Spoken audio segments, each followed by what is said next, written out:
in Norway, a special situation has arisen. 30 years earlier, before the beginning of the play, Hamlet Sr., Hamlet's father, had a duel, a fight, with the then King of Norway, whose name was Fortinbras. Fortinbras was the King of Norway. These two had a fight, and to the winner would go some land. Excuse me.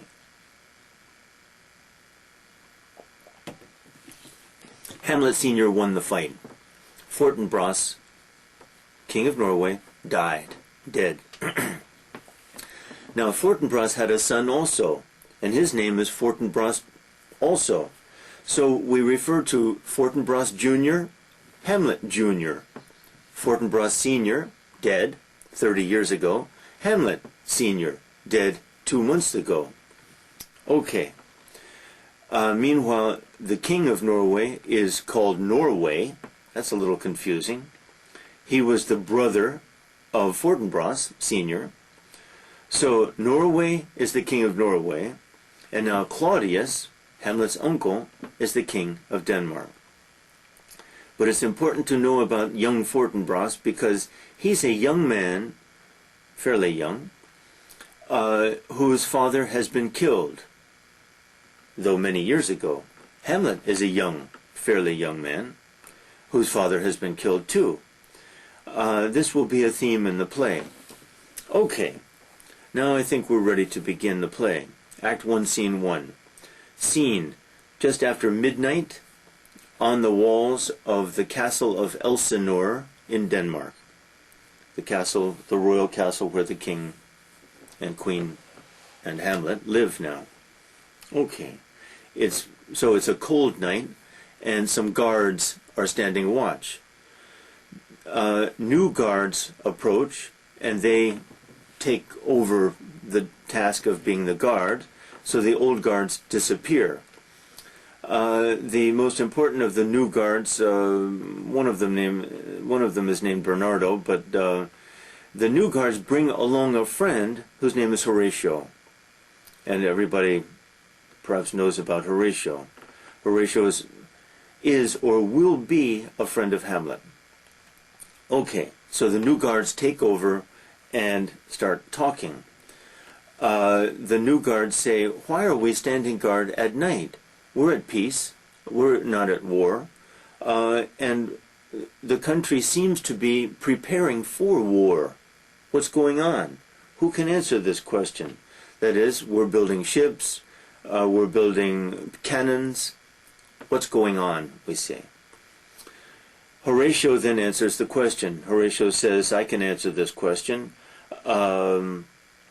Young Fortinbras has decided that he wants to build a little army for himself, and he will try to attack Denmark to punish Denmark for the killing of his father 30 years ago.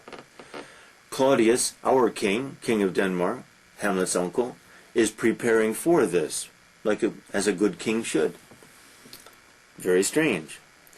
Now, Horatio then says to Bernardo and the guys, "Now what is this you have been telling me? Why am I here?"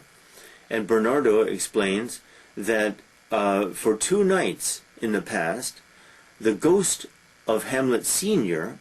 has appeared to them. They were frightened, but the ghost didn't say anything or do anything.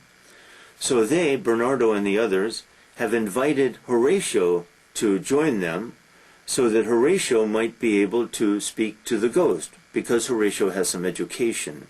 That's important too. Suddenly the ghost appears. Horatio, who didn't believe in ghosts, didn't think that this was true, is shocked, astonished, amazed. Horatio tries to speak to the ghost, but the ghost just vanishes.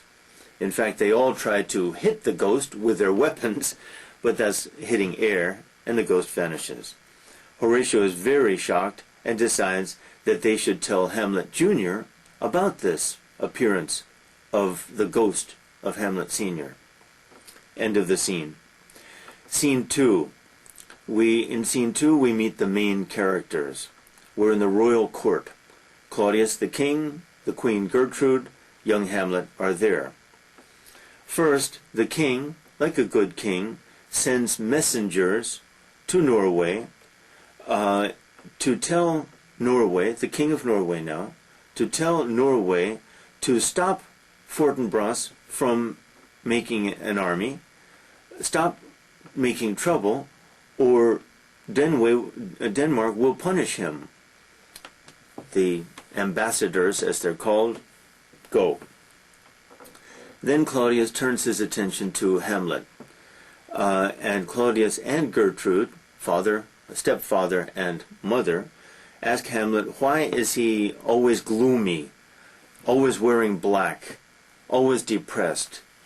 His father is dead, but people die. Fathers die. Everybody has a father. Everybody's father dies. What's so strange about you? Hamlet's first words, interestingly, I won't tell the situation, but Hamlet's first words show that he doesn't like Claudius. He doesn't like his stepfather. They are very different people. But especially he doesn't like the fact that Claudius, his uncle, married his mother. Now, in Europe at that time, such a marriage was incestuous, that is, incest. Brothers and sisters don't get married because that would be incestuous. Fathers and daughters, incestuous, same. But the church could give permission in special circumstances, and that's what happened. Hamlet doesn't like it. But most of all, Hamlet does not like the idea that his mother recovered from the loss of Hamlet Sr. so quickly. This is painful to him, as maybe it would be painful to any person.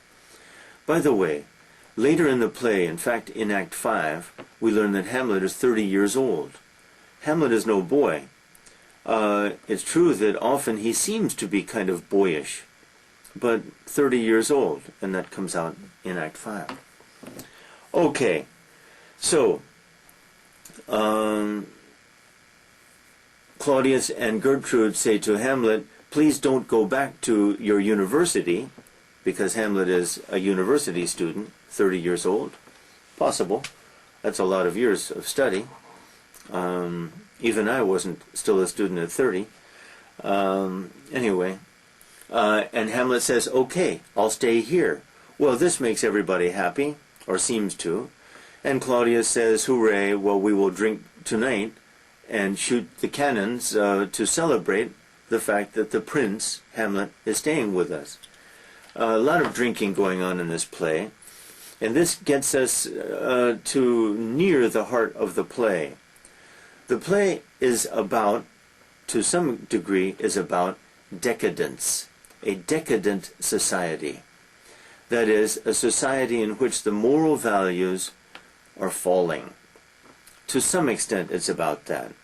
But mostly it's about the interaction of this pain, this young prince, Hamlet, this excellent man, in pain, the interaction between him and that decadent society. In fact, it's about his discovery of the subtle, S-U-B-T-L-E, subtle evil in the world. A young man's discovery about life, that is not pretty, that it's a little bit messy, and that everything is messy, and it's impossible to solve problems, it's impossible to really correct evils, that evil is all pervasive everywhere. And eventually he'll discover that it's in himself too. And that discovery will be too late, and down he will go. And we will shake our heads and say, poor Hamlet, what a great guy. He's a far better man than I am. And there was nothing he could do. Life is like that, and we are like we are. tragedy. But Hamlet will go down understanding this, and that's what makes him great. And that's what makes this play a great tragedy. Although in the past sometimes people have disagreed with this, it's not true. It is a great tragedy. Okay, so we're only in Act 1, Scene 2 now. Quickly, at the end of the scene, everyone leaves except Hamlet. In come Horatio and Bernardo, and they talk with Hamlet. We discover that Hamlet doesn't seem even to remember Horatio. So at the beginning of the play, they are not good buddies. By Act 3, they are very good buddies, and Horatio is the most important person in the world, almost, to Hamlet. That's an interesting aspect of the play. Anyway, they tell Hamlet about the ghost. Hamlet is shocked, and yes, he will join them tonight on the walls at midnight to see this ghost, if it comes. Scene 3. We meet the other new characters whom we haven't met, the other important characters, and that is a family. Father, Polonius. Daughter, Ophelia. Son, Laertes. Laertes has been a student in Paris. Now he will return to Paris because he returned to Denmark for the funeral of the king and for the wedding of the queen. Now he wants to return to his studies and play, I think, in Paris, and so he will leave now. Before he leaves, he gives his sister Ophelia a lot of advice, telling her to be careful of Hamlet. Hamlet has paid a lot of attention to her, special attention to her. And the brother is concerned, frankly, about the morality, virginity of his sister. Don't trust him. Hamlet is a prince. When Hamlet wants to get married, he cannot decide whom he wants to marry. The kingdom decides. He's the prince. He is Denmark. Be careful. Ophelia is no fool. Ophelia smiles at Laertes, her brother, and says, Laertes, your advice is very nice, but I think you should follow your own advice and not just give advice to me, meaning don't be the false preacher who tells people to be moral, but then himself is immoral. The word we need here is hypocrite. Don't be a hypocrite. So it's very important to notice that Ophelia is not a fool. She's not silly, not stupid. She's clever. Laertes is ready to leave. In comes their father Polonius, who is a very talkative man, not a bad man, tries to be a good father, tries to be a good man. He is a high-ranking official in Denmark. High-ranking, like a Secretary of State, kind of, a little bit. But he talks too much, and he loves to hear himself talk. A little bit foolish. So he comes in, says goodbye to his son, gives his son some famous advice, too famous, really. To thine own self be true, and it follows, thou canst not then be false to any man. This advice is practical, but in the mouth of Polonius, he's not very true to himself, and it's almost another sign of the moral trouble that Denmark is in. That is, people say nice things, but don't do nice things. But then in life, people say nice things sometimes, and don't do nice things. Okay. Goodbye, Laertes. Be a good boy in Paris. Then Polonius starts talking to Ophelia. He asks what was Laertes talking to her about. He was giving me advice about Hamlet. Ah, yes, says Polonius. I meant to talk to you about this. Yes, stay away from Hamlet. In fact, stay away from Hamlet. I forbid you to spend time with Hamlet. This is important. Okay, says obedient daughter, Ophelia. Scene 4. Scenes 4 and 5 run together and end the act. In scene 4, Hamlet arrives on the walls of the city. It's midnight again. They talk about things. Suddenly the ghost appears. Hamlet tries to talk to the ghost, but the ghost disappears, that is, seems to walk away. Hamlet decides to follow the ghost. The other men, Horatio and the others, try to stop him because they think this is very dangerous. After all, can you trust a ghost? Is a ghost necessarily an honest ghost?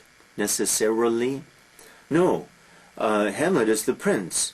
Their duty is to protect Hamlet. Hamlet is Denmark. But Hamlet violently, and it shows his excitability, excitability. It shows his excitability, which is perhaps his flaw. Anyway, he says, "Away from me, you guys, I'm going to talk to that ghost." And he disappears, following the ghost. The other guys scratch their heads and say, "What should we do?" And then they decide to follow him. But it's dark, there's fog, F-O-G also, and they can't find him. Scene 5, the ghost talks to Hamlet. Shui! The ghost talks to Hamlet. Basically, the ghost tells Hamlet that Claudius, his brother, killed him. That Claudius, before Hamlet Sr. died, had been having a love affair with Gertrude. And this shows us the corruption. More of the moral corruption of Denmark, but of life.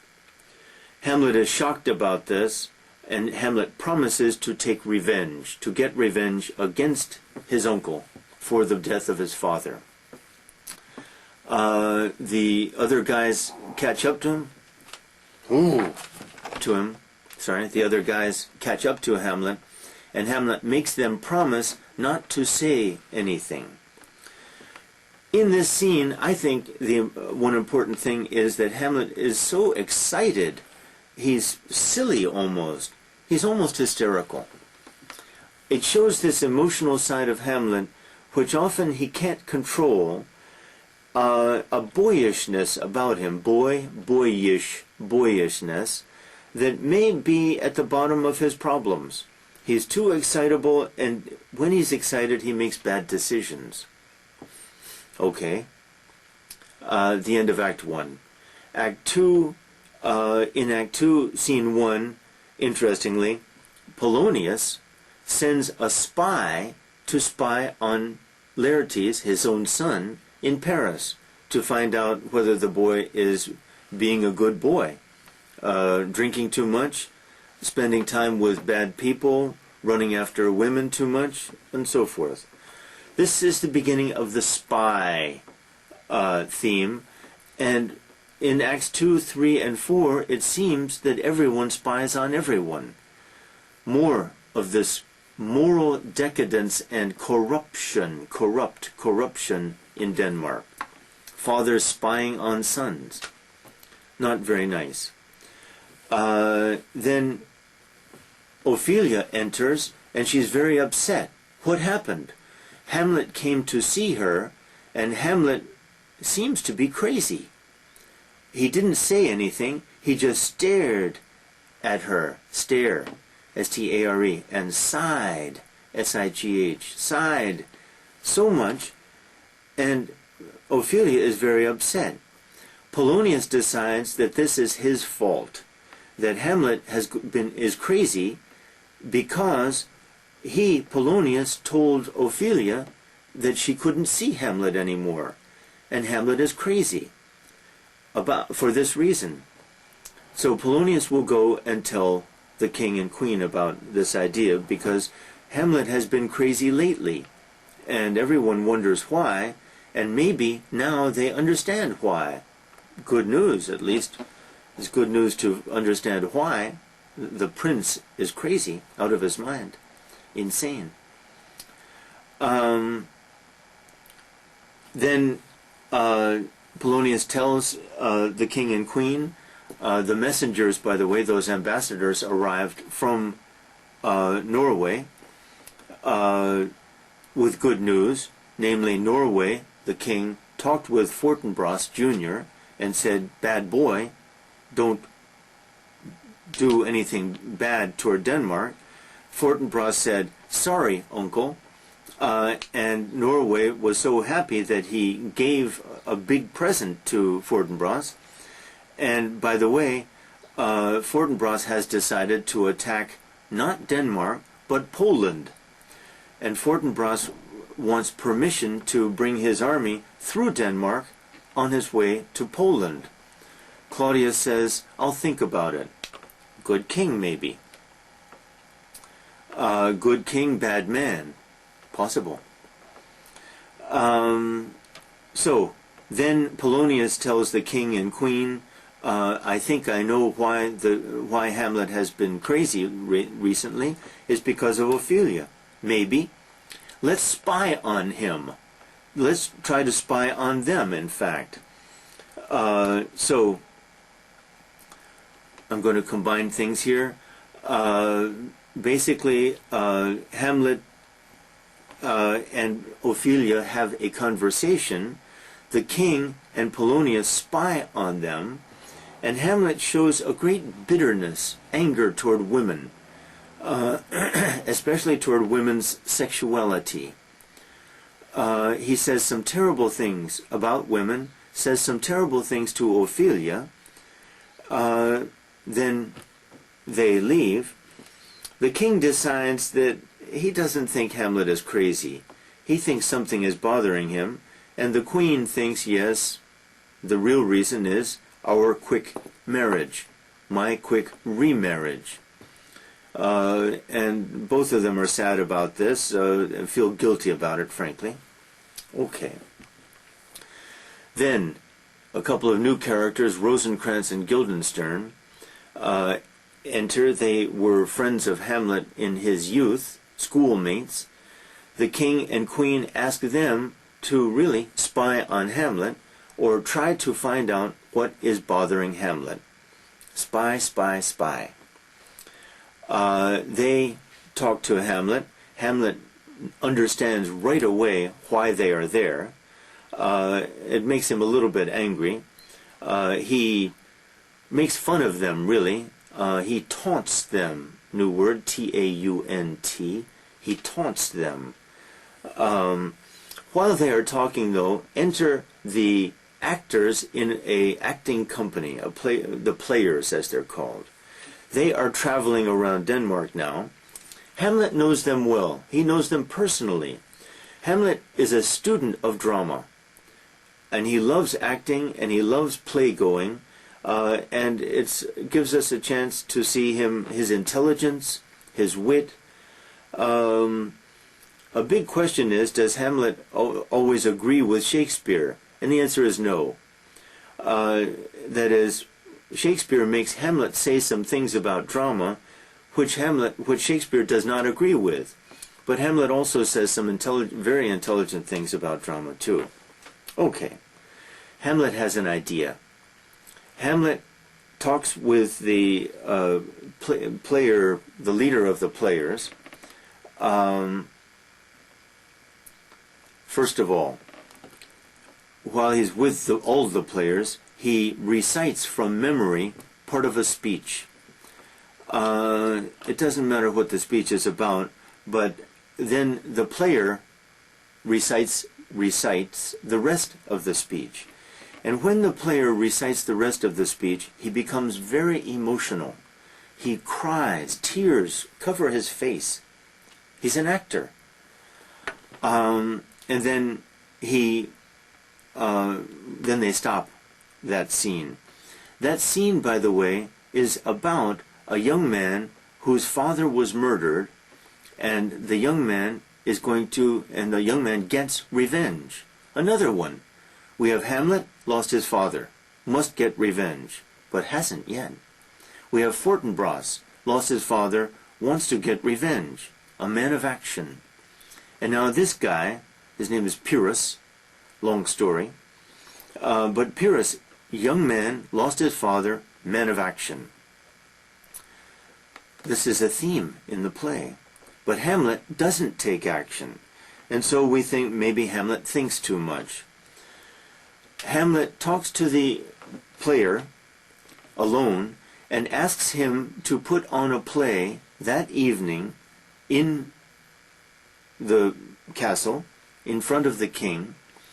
And this play will be very similar, will have circumstances very similar to those in which Hamlet's father was killed. Hamlet's plan is that he, Hamlet, and Horatio, his friend, will watch the king, watch his reaction to the play. And if the king reacts to the play, that is, if he's upset, then Hamlet will know at last that the king is guilty, that the ghost was telling the truth. Because now we understand why Hamlet has delayed, why he has not taken action. First of all, can one trust a ghost? Are there no evil ghosts? Sure, there are evil ghosts, and Hamlet understands this. Second of all, this is a big thing. Can he really believe that Claudius killed his father? Before killing Claudius, he must have some evidence, some proof. So this is his chance to get some proof. But Hamlet is also very angry at himself, very upset. He's upset that he has not taken action quickly. He feels guilty about it. He calls himself an ass. He calls himself a rogue and peasant slave. And so we see that he's very emotional. Act 3, key. Act 3, scene 1, to be or not to be. Soliloquy, the most famous of all soliloquies, for pretty good reasons. Hamlet feels suicidal. He's very upset and angry at himself, but he's very upset and angry about his mother's remarriage, about his mother's sexual relationship with this man who is not his father. A somewhat boyish reaction, perhaps, for a 30-year-old man, but Hamlet has been a student for a long time and perhaps has grown up in a somewhat protected environment. In any case, he's confused, he's in pain, he's angry. He has the conversation with Ophelia. He attacks her. And then he talks with Horatio. They have their plan. They are going to watch Claudius the king. Scene 2, famous. The play within the play. The play within the play is crucial, and it's really at the heart of the play. In short, the king reacts to the play within the play. He is upset, he is horrified, and he leaves the room. Hamlet has his proof at last. Yes, the ghost was telling the truth. Yes, Claudius is guilty. Yes, I must kill Claudius. I promised to avenge, the verb avenge. I promised to avenge my father, and now I will. Scene 3. Scenes 3 and 4, key. In scene 3, the king, Claudius, is praying, or rather he's trying to pray. He's alone in his little chapel. He looks like he's praying. He's praying intensely, but we hear his words. And his words are, I wish I could pray, but I'm so guilty. I killed my brother. I married his wife. I know that heaven, God, will never forgive me unless I give up the throne, which I love, unless I give up my sister-in-law, whom I love. I wish I could pray. Hamlet comes by, sees Claudius, starts to draw his sword, now is his perfect time to kill this man, changes his mind. He decides that he will not kill a man who is praying because he assumes, this is the key, he assumes that the man will go to heaven. So, Hamlet makes a decision not to kill Claudius for the wrong reason, and he's wrong anyway, because Claudius was not praying. He simply seemed to be praying. And anyway, how can Hamlet make this decision? How can Hamlet decide, like God, as if he were God? How can Hamlet decide what God will do? Hamlet is playing God. And really what is happening here, I skipped something important. Right after the play, everyone leaves, and Hamlet is so excited again. He talks with Horatio. He is so excited, he is so proud of himself that his little trick, the play within the play, worked. He's so excited, he can't control himself. This is this Hamletian, let's say, excitability. Then, in his excitement, he makes the bad decision not to kill Claudius, and he makes a bad decision for the wrong reasons. Then he goes to see his mother because his mother has sent a messenger saying, "Son, come to see me, you're a bad boy." Scene 4, he goes to see his mother, and he becomes very angry at his mother.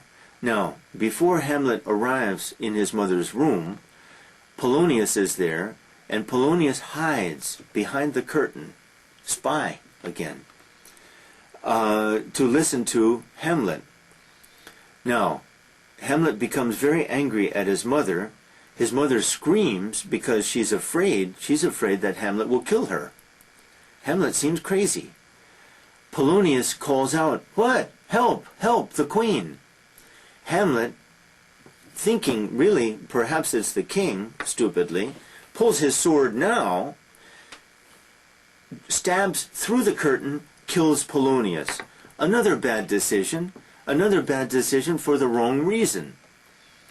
Polonius is dead. Polonius maybe was a fool, but Polonius did not deserve to die.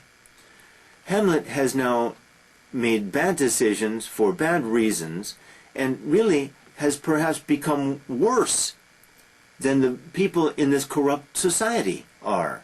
Hamlet has been pulled into the corruption of life in spite of himself, a good, noble man, caught in a difficult situation, the duty to kill his uncle, caught with feelings of anger and pain about his mother, now caught in the corruption of this corrupt society, guilty.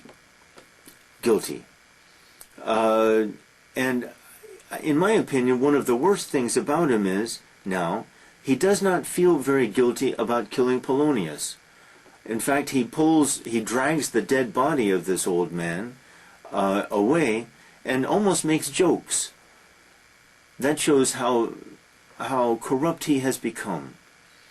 In Act 4, I can summarize quickly, the king has decided to send Hamlet to England.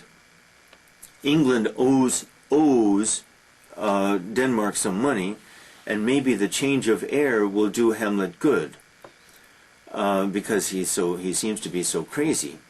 But the real plan is that the king will send Rosencrantz and Guildenstern, those two friends, with Hamlet, and with a letter to the King of England, a secret letter, and the letter will say, "Dear King of England, kill this boy, kill Hamlet."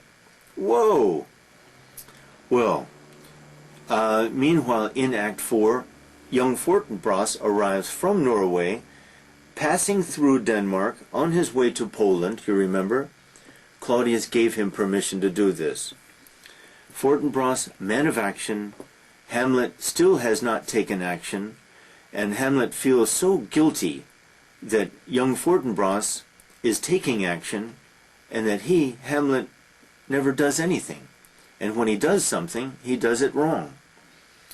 Guilt and pain.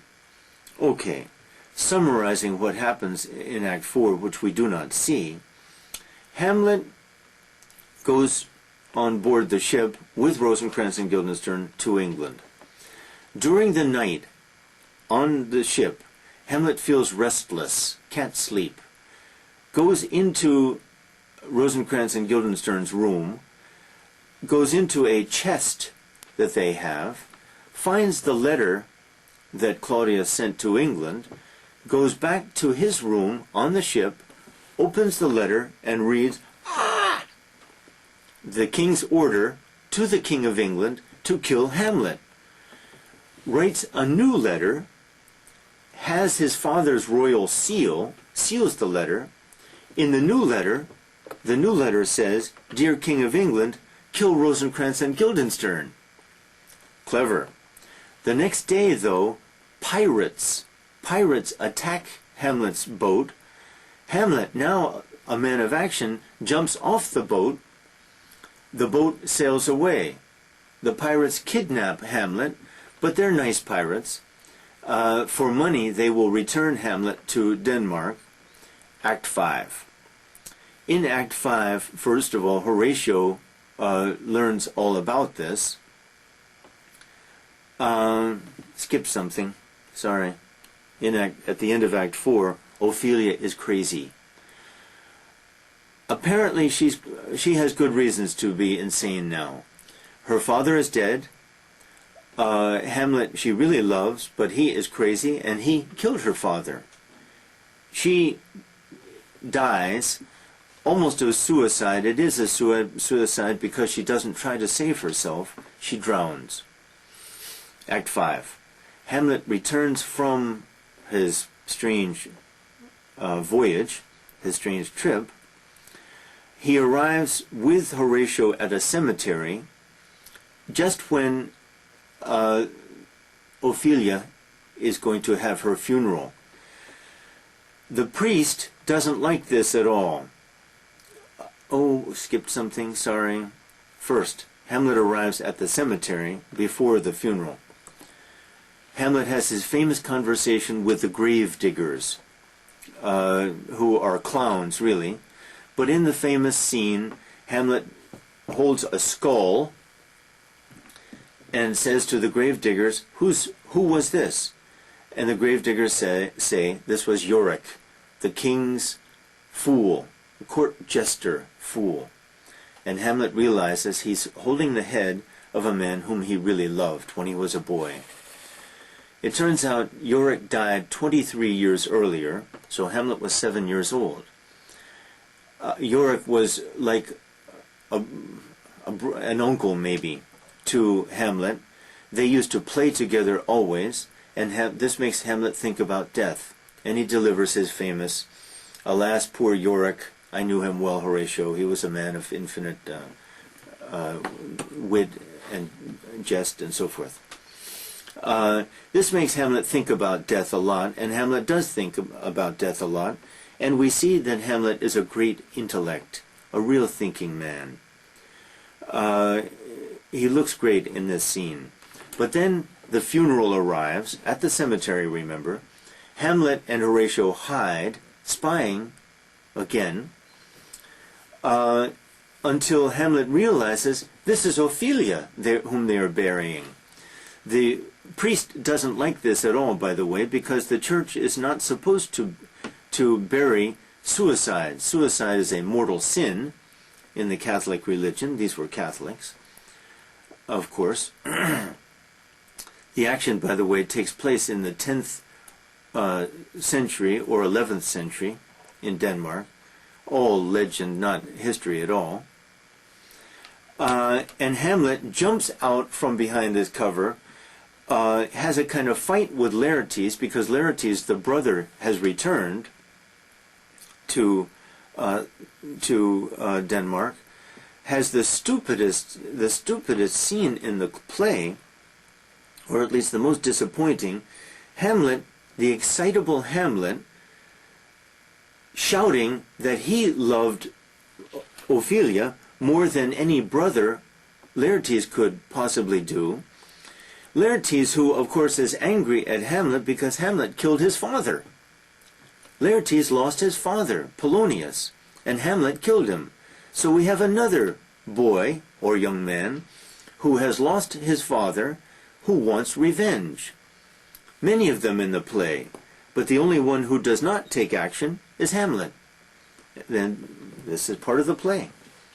Okay, but it really is a stupid scene when Hamlet is fighting with Laertes, arguing that he, Hamlet, loved Ophelia more than Laertes, the brother, could possibly have loved her.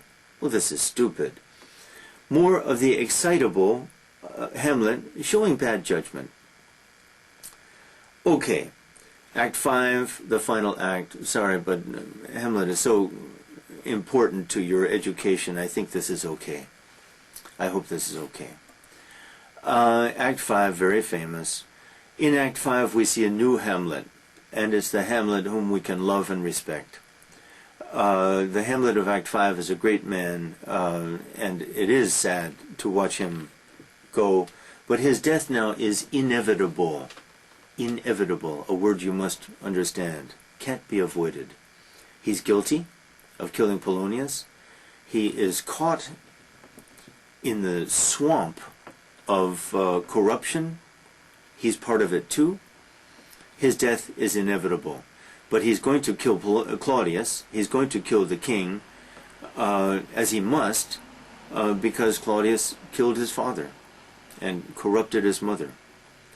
Okay, the main action, first of all, early in Act 5, Hamlet tells Horatio what happened on the boat, opening the letter and all that. Horatio is shocked that Claudius could be such a bad man. This plan to kill Hamlet, terrible. But Horatio says, soon the messengers will come from England telling the king what has happened.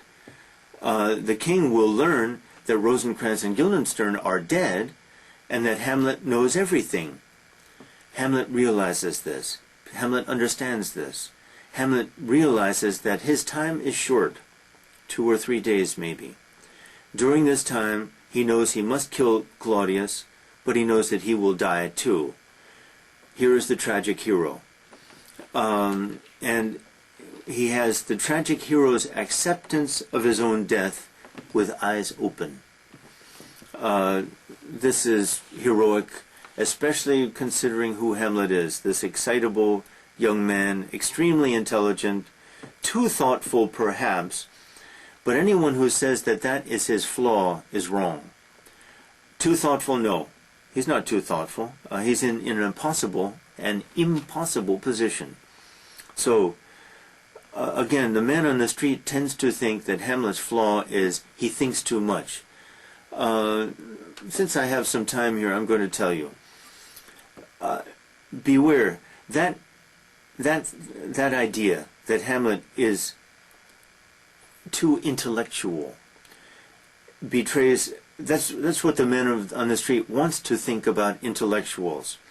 The man on the street flatters himself, we men on the street maybe, flatter ourselves to think, oh, intellectuals, they are fools, they are not practical, they are not men of action.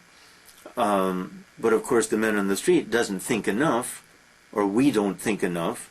In any case, beware of that kind of thinking. It's always so flattering.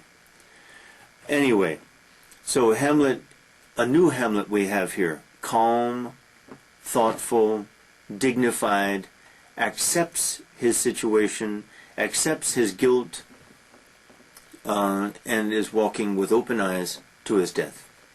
He doesn't know how it's going to happen, but he has faith, actually. He's a man of faith also.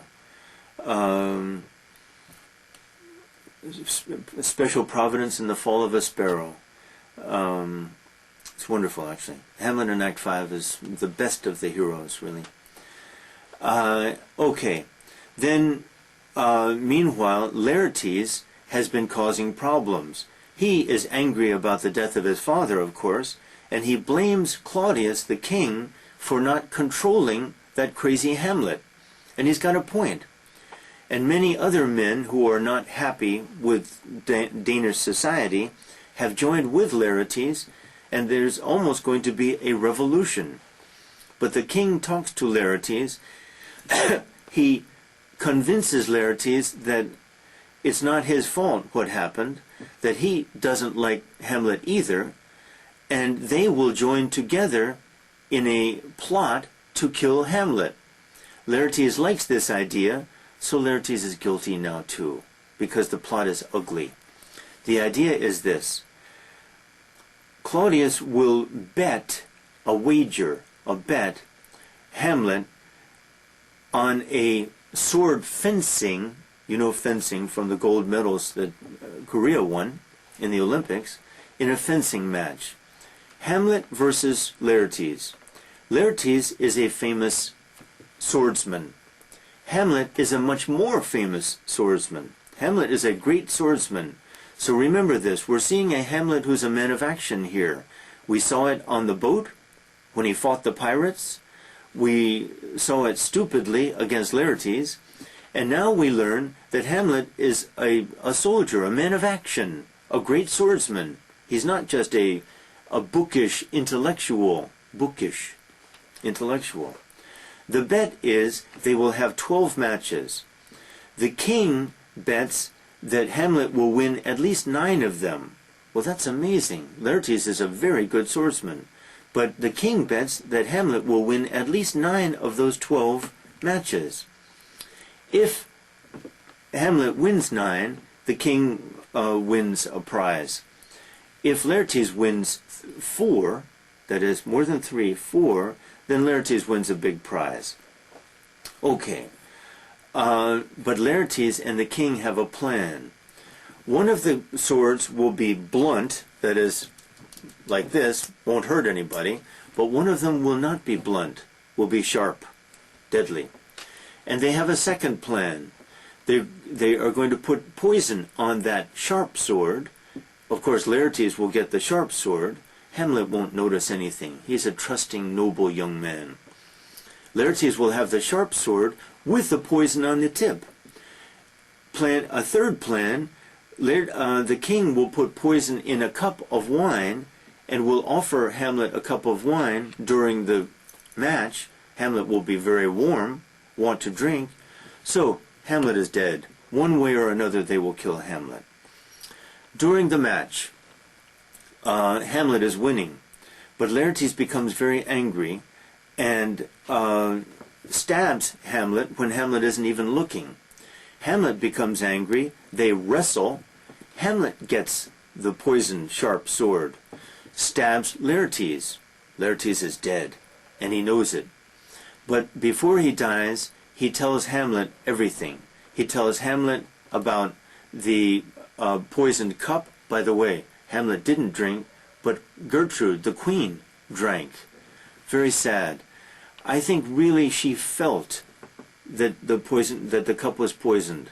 She felt that it was intended for Hamlet, and she felt that she wanted to die. So in the end, she recovers a little dignity too. Hamlet learns that about the sword, the poisoned sword, about the poisoned cup, stabs the king at last. Everyone is horrified and shocked. Dead bodies everywhere. Laertes is dead. The queen is dead. The king is dead. Hamlet is dying. In his final minutes, he talks with Horatio. Famous, very moving scene. He asks Horatio to explain to people what really happened. Horatio wants to die. He takes the cup and says, "There's still some poison in here. I'm going to drink it." Starts to drink. Hamlet, his final effort, pulls the cup away from Horatio. Very moving that Horatio wanted to die. Great friendship between those two. And final scene, Fortinbras is passing back through Denmark from Poland just in time to find lots of dead bodies. The king is dead, the queen is dead, the prince is dead, Hamlet. Fortinbras says, "I think I'll be king of Denmark." The man of action wins, but he's going to bury Hamlet like a soldier, not just a prince but a soldier.